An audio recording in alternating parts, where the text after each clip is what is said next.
ज्यादा आपके notes short रहेंगे, क्रिस्प रहेंगे, उतना ही अच्छे तरीके से आप रिवाइज कर सकते हो। बहुत सारे बच्चे ये प्रॉब्लम फेस करते हैं कि जब वो नोट्स बनाने बैठते हैं ना तो पूरा एग्जैक्ट कॉपी कर लेते हैं पैराग्राफ का। तो उनके लिए बहुत ही अच्छा मेथड है, that is active recall and self question. आपके नोट्स बनते जा रहे हैं, आप उसको रेगुलरली अपडेट भी करो, है ना। ऐसा नहीं है कि एक बार आपने नोट्स बना दिए हैं तो बस हो गया काम, नहीं। जैसे जैसे आप आगे बढ़ते जाओगे, जैसे जैसे नोट्स बढ़ते जाएंगे, तो उसमें आप ट्राई करो नई नई चीजें। जो आपको नई चीज पता चली उसको आपने इंटीग्रेट कर दिया। इतने सुंदर सुंदर डायग्राम, इतने सुंदर सुंदर लेबलिंग देख रहे हैं, मतलब इस तरीके से आपको बायो के नोट्स बनाने हैं। क्लास 11 से क्लास 12 में आ चुके हो, बट अभी भी समझ में नहीं आ रहा कि बेस्ट नोट्स कैसे प्रिपेयर करें। कोई बात नहीं, मैं आपको बताने वाली हूँ। सो हाय एवरीवन, आई एम अपेक्षा Singh, your biology educator, and I welcome everyone in this wonderful video.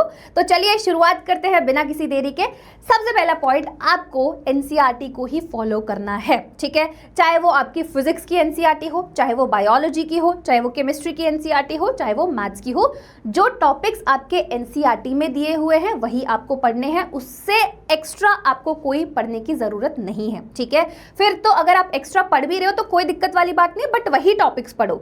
Extra topics पढ़ने की कोई जरूरत नहीं है। फिर तो वो वही वाली बात हो जाएगी कि अगर आप दो नाव में पैर रखोगे तो गिरोगे तो जरूर, है ना। हमें गिरना नहीं है, तो इससे अच्छा एक ही जो नाव है उसी को अच्छे से चला लेते हैं, ठीक है। तो यहाँ पर जो एनसीईआरटी में टॉपिक्स है सिर्फ वही आपको करने हैं, उन्हीं के नोट्स बनाने हैं, ठीक है। तो पहला पॉइंट ये हो गया कि आपको एनसीईआरटी को ही फॉलो करना है।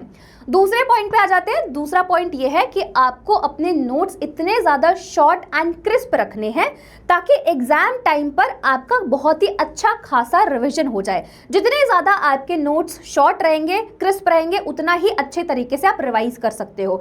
अब ये मैम जो आपने लिखा है ना स्मार्ट नोट्स, इसका क्या मतलब होता है? इसमें हमें क्या क्या चीज़ें इंटीग्रेट करनी चाहिए? तो देखो ये आपका वेरी करेगा सब्जेक्ट टू सब्जेक्ट। जैसे फिजिक्स हो गया, है ना, केमिस्ट्री हो गया, मैथ्स हो गया, बायोलॉजी हो गया, तो एक एक करके मैं आपको बताती हूँ।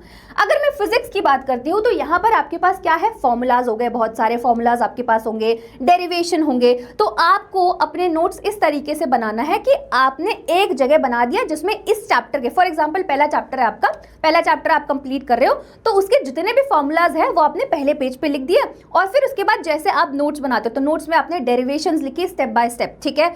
सारे स्टेप बाय स्टेप डेफिनेशंस उसमें लिख लिए, ठीक है। ये हो गया फिजिक्स का। इस तरीके से आप बना सकते हो। इसमें एक एक्स्ट्रा चीज और कर सकते हो कि आप एक फॉर्मूला शीट बना लो। तो लास्ट टाइम पर जब आप एग्जाम देने जाओगे उस टाइम पर उसी फॉर्मूला शीट को अगर आप रिवाइज कर लोगे तो आपके एक ही बारे में सारे फॉर्मूलाज जो है वो रिवाइज हो जाएंगे। तो फिजिक्स में आपको क्या करना है, फिजिक्स में या तो आप पहले पेज पे पूरा फॉर्मूला लिख लो उसी चैप्टर का, और फिर उसके बाद सारे जो भी टॉपिक्स है, जो भी उसकी डेरिवेशंस है, वो स्टेप बाय स्टेप लिखा, या फिर अलग से फॉर्मूला शीट भी बना सकते हो। अब हम आ जाते हैं केमिस्ट्री पे। केमिस्ट्री की अगर हम बात करें तो chemistry is all about reaction, mechanism, ये सारी चीजें होती हैं, ठीक है। तो आपको स्टार्टिंग ऐसे ही करना है। कुछ कुछ ऐसे चैप्टर्स भी है जिसमें फॉर्मूलाज भी हैं, ठीक है। तो अगेन वही चीज कि आपने पहले पेज पे सारे फॉर्मूलाज लिखे, उसके बाद आपने रिएक्शंस, जो ऐसे चैप्टर्स जिसमें रिएक्शंस है, मैकेनिज्म्स है, तो इस तरीके से आप रिएक्शन पूरा उसमें लिख दिया, आपने मैकेनिज्म पूरा लिख दिया, है ना। इस तरीके से आप केमिस्ट्री के नोट्स बना सकते हो। फिर हम आ जाते हैं मैथ्स पे। तो मैथ्स में सारे फॉर्मूलाज होते हैं। तो अगेन फॉर्मूला आप जो भी चैप्टर पढ़ रहे हो स्टार्टिंग में फॉर्मूला एक बना दिया जिसमें जितने भी इस चैप्टर के फॉर्मूलाज है वो सारे आपने लिख दिए। बायोलॉजी की अगर मैं बात करती हूँ तो बायोलॉजी में आपके डायग्राम्स आएंगे, ठीक है। तो यहाँ पर आपको डायग्राम्स को भी इंटीग्रेट करना पड़ेगा, ठीक है। आपको कीवर्ड्स भी डालने पड़ेंगे और ट्राई करो, क्योंकि बायो एक थ्योरेटिकल सब्जेक्ट है, तो जितना शॉर्ट उसको कर सको, जितना उसको फ्लो चार्ट की हेल्प से समझा सको, जितना उसको उसके कीवर्ड्स को अंडरलाइन करो, उतना ही ज़्यादा अच्छा है, ठीक है। तो यहाँ पर जैसे मैंने बोला शॉर्ट एंड स्मार्ट नोट्स में आप क्या क्या और इंटीग्रेट कर सकते हो। यहाँ पर आप हेडिंग, सब हेडिंग लिखोगे, ठीक है। ट्राई करो कि अपने जो भी पॉइंट्स है उसको फ्लो चार्ट की हेल्प से समझाने की कोशिश करो, ठीक है। जो भी इंपॉर्टेंट कीवर्ड्स है उनको अंडरलाइन करो। इस तरीके से आप बहुत ही अच्छे तरीके से स्मार्ट नोट्स अपने लिए प्रिपेयर कर सकते हो, ठीक है। आई बात समझ में? चलो आगे बढ़ते हैं। अच्छा, जैसे मैंने आपको ऑलरेडी बता दिया है कि आप अपने नोट्स में फ्लो चार्ट या फिर डायग्राम्स का इंटीग्रेशन कर सकते हो। ठीक है, ये वाली चीज हमारी पहले ही हो गई है।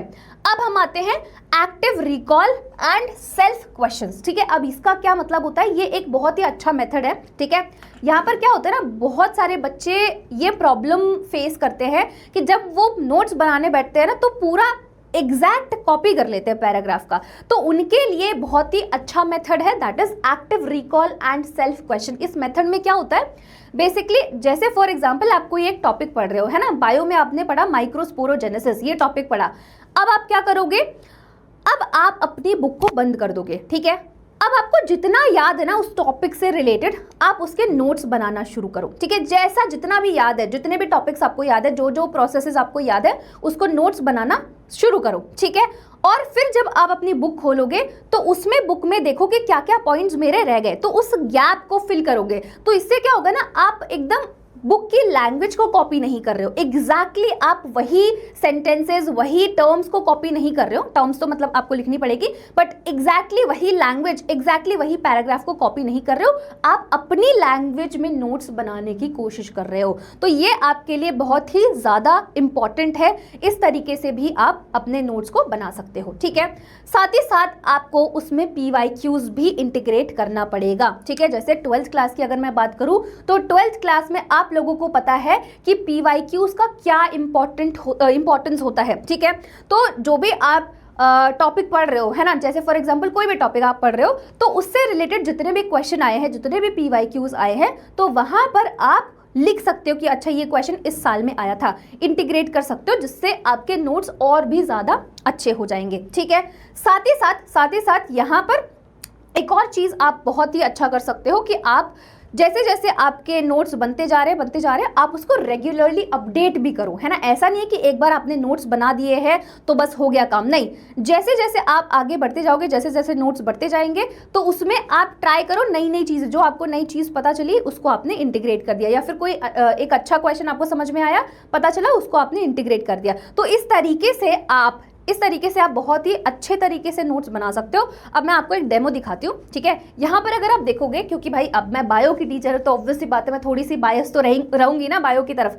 तो यहाँ पर अगर आप देखोगे तो कितने प्यारे तरीके से मैंने नोट्स बनवाए हुए हैं बच्चों के। ठीक है, ये हम लोग अपने बैचेस में बनवाते हैं, वहाँ पर उनको टेंशन लेने की ज़रूरत नहीं होती है कि हमें किस तरीके से नोट्स बनाने हैं, क्या करना है, क्या नहीं करना है। तो वहाँ पर मैं एकदम प्रॉपर तरीके से नोट्स बनाती हूँ। ये आपके लिए एक डेमो है ना, बायो की बात कर रही हूं मैं। तो यहां पर जैसे देखोगे फॉर एग्जांपल माइक्रोस्पोरोजेनेसिस, कितने अच्छे तरीके से with the help of diagram सारी लेबलिंग हमने बहुत अच्छे से की हुई है, ताकि एग्जाम टाइम पर एकदम देखो, अब अगर यही चीज़ पैराग्राफ के फॉर्म में होती तो आपको इतने अच्छे से समझ में नहीं आती।